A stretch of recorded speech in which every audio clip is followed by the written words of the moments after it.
All right. So then what happens right at the very beginning? Jeremy Borash is in the ring, and he pretty much hypes up Kurikan Hall and the Bound for Glory pay-per-view. He gets the fans. He says the fans are great, and the wrestlers are ready to basically just get in the ring and fight each other. And said this is Bound for Glory. I'm sorry. It's just one whole big hype of the building, the crowd, being in Japan, and the show itself. You got Mike Tenay and Taz on commentary, and they're not doing commentary in Japan. They're doing it in a studio. I don't know if they did it live or if they did it on pre-tape, but they did do commentary away from the event itself. Right. But we opened up the show with a Wrestle 1 versus TNA match. Minoru Tanaka took on Manik, who is TJ Perkins, by the way. I didn't know that. TJP, huh? Yep. So there's a nice wrist lock exchange at the very beginning between both competitors. Let's see here. There was a nice drop kick by Tanaka. Tanaka does a jumping kick to Manik's chest. Manik missed a crossbody over the top. Then Tanaka did a run. Then Manik decided to hide under the ring. Yeah. Which was kind of weird. But then Manik sneaks back into the ring and gives Tanaka a neck breaker. Yeah. It was a little silly, but... Manik had a chin lock in and also had Tanaka's arm in the chin lock. Manik starts raking the nose of Tanaka. Manik does a backdrop suplex after a snap vertical suplex to Tanaka. Manik avoids a top rope drop kick and drop kicks Tanaka. That's one thing we're going to hear is a lot of drop kicks in this particular match. Yes, sir. There was a drop kick to Manik from Tanaka. Tanaka does a top rope drop kick to Manik. Tanaka does a snap suplex to Manik.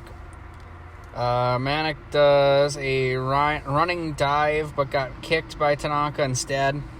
Tanaka does a pretty good moonsault outside to Manik. Manik does a springboard drop kick to Tanaka. Manik did a Samoan drop kick combo, but the kick was kind of botched. So Manik then gave Tanaka a slam, went for a top rope splash, but was reversed. Tanaka did a drop kick to Manik. Tanaka did a superplex to Manik. Manik did a brain buster to Tanaka. That was a Michinoku driver, wasn't it? It was a brain buster. Oh, I thought it was a Michinoku driver. Manik did a double underhook to his knees to Tanaka, which looked pretty cool.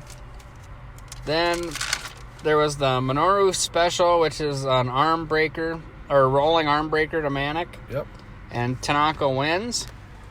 Any particular notes on this, Albert? Yeah, as a typical X Division match. I like how Manik did the Andrade thing. I don't know if it's Andrade's particular thing where he gets thrown into the ropes and he kind of just like attaches himself to him. He did that first. He was the first person I seen do it. Was Manik. Oh, okay. I thought Andrade had that. Andrade was the first guy I saw doing that. Yeah, like you said, drop kicks. Taz made a great line, a quote unquote great line. He referenced the late great Dynamite Kid who hadn't died yet. So and today corrected him on the broadcast. I thought it was funny. Speaking of that, Mike Tenay is very, very educated on Japanese wrestling. Yeah, he drops a lot of names on us in this and doesn't mispronounce any one of them. So credit to him. Talks about Chono. He talks about Giant Baba. He talks about Inoki and all those guys. He talks about all these guys. Yep. This is in this match was my first instance of hearing the crowd and the dynamics of the crowd. So I thought it was really cool. Like, you thought it was weird. I thought it was okay. Because at least they weren't sitting there going like, just clapping like, okay, this is great. Because I don't know if I get used to that. But at least when they had to pop for a good move, they did. And I actually appreciated that. A lot of TNA chants, like you were saying before about the TNA being over in Japan. Manik had his hubris. I love the hubris stuff. He held his fist up during, I think it was a pin attempt, and it didn't. And then it got reversed into a victory roll, which he kicked out of. Yep. So this match was okay. It was a great way to start the show. I just didn't know much about either guy. I've heard of Manik. I also found out Manik had just joined James Storm's new Revolution faction. But so putting all that aside, because as far as I know, these two guys didn't have beef with each other. I gave the match an 8. I gave it a 7, and the only reason why I gave it a 7 is just because there was just, I don't know, it was good in the athletic department. It's just a ton of drop kicks. Like, that was like their main move. Yeah, I did hear I heard Tanae and Taz say the word drop kick a lot. It was like a drinking game. The word drop kick comes up to take a shot. Dude, you would have been drunk as fuck. I might still be, yeah. You'd be drunk in this first match, just no alone. Shit. No wonder my notes got really, But I gave it a 7 out of 10. Like, I liked it, don't get me wrong. The only thing that I wish would have been for this whole show, to be 100% honest with you, is I wish that a lot of these matches had storyline behind it versus just, hey, this is Wrestle 1 versus New Japan. Like, if they would have had, like, a crossover where they would have had, like, all the Japan guys come in and attack the TNA guys or whatever, vice versa, that would have been great. That would have made it a little bit more interesting. Yeah, it seems you're going to hear about a lot of that for each one of these matches going down, to some degree or another. It basically was like, okay, who do we got on from TNA? Who do we got from Wrestle 1? And we'll just put matches together and try to put together a story. Other than the story being that we're actually going to put together a little faction battle or whatever you want to call it. So that was, yeah, you're right. Like, I tried to make sense of some of the stories in the matches down the line. Like when we get to EC3 in the next match, I tried to find the stories in the match. There were stories in the match. It's just I wish that there would have been more story on Impact leading up to it. So that's on TNA's side. That's their fault, not the Japan side's fault. Because Wrestle 1, Muda did great picking opponents for his TNA predecessors. Like, Muda did great on that aspect of it, 100%. Like, the booking, fine. I have no problem with the booking. I just wish that there would have been story going, okay, Manik is going against Tanaka because of this. Yeah, they tried to have a lot of videos for a lot of these matches, and that's why this whole show, if anybody watches it, there's a fair amount of filler, and most of it is videos talking about the matches coming up.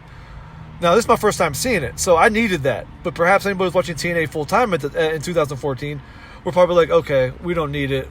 We don't need to see this. WWE does it all the time, so as wrestling fans, we should be used to it by now. True.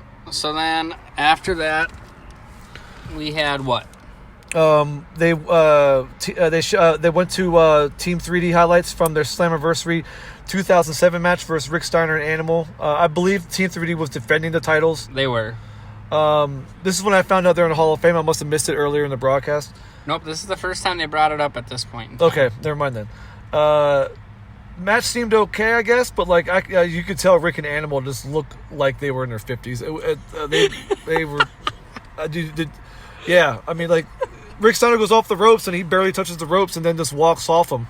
Animal, like, don't get me wrong. I mean, these guys are awesome. R.I.P. Animal.